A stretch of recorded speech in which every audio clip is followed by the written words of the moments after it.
Hi, I'm Dr. Ryan Fraser, and this is HeartPoint. Have you ever noticed how in our culture we tend to overlook, even ignore, the elderly?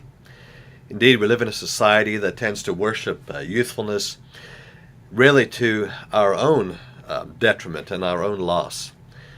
The elderly are such a tremendous resource and have so much wisdom and experience to offer those of us who are from younger generations.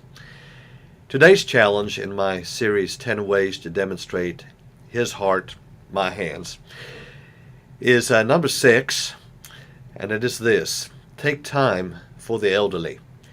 In Leviticus chapter 19, verse 32 in the ESV, it says, "You shall stand up before the gray head and honor the face of an old man, and you shall fear your God.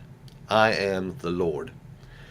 And then Proverbs 16, verse 31 exclaims, "Gray hair is a crown of glory. It is gained in a righteous life."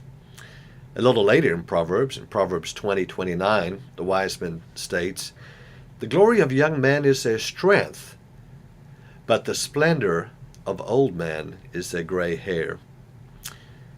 Later on in the New Testament, the Apostle Paul, in writing to evangelist Timothy, in 1 Timothy 5:1 and 2, states, "Do not rebuke an older man, but encourage him as you would a father, older women as mothers." The elderly are definitely deserving of our respect, our attention, and our time. Many times they are abandoned and ignored by their own family members after being placed in a nursing home, or when they become ill and frail and are shut in their homes. Elderly persons that I've met typically love visits. They enjoy reminiscing about their youth, telling stories, and just sharing with those of us who are younger about their upbringing, and also sharing their faith with the next generation. They are people that have experience, and often very colorful experiences that we can gain from, that we can learn from. All it takes on our part is a willingness to make the time, take the effort, and to visit the elderly and lend a listening ear.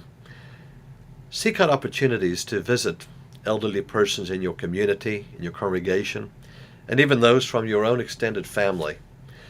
This is just one more way to demonstrate Christ's heart and be His hands in this world. And remember, we reap what we sow. One day when we are elderly, when I'm elderly, I hope that I will have younger persons encouraging me and visiting with me and allowing me to share my life with them. This is Dr. Ryan Fraser, and this has been another episode of HeartPoint. See you next week. Have a great rest of the week.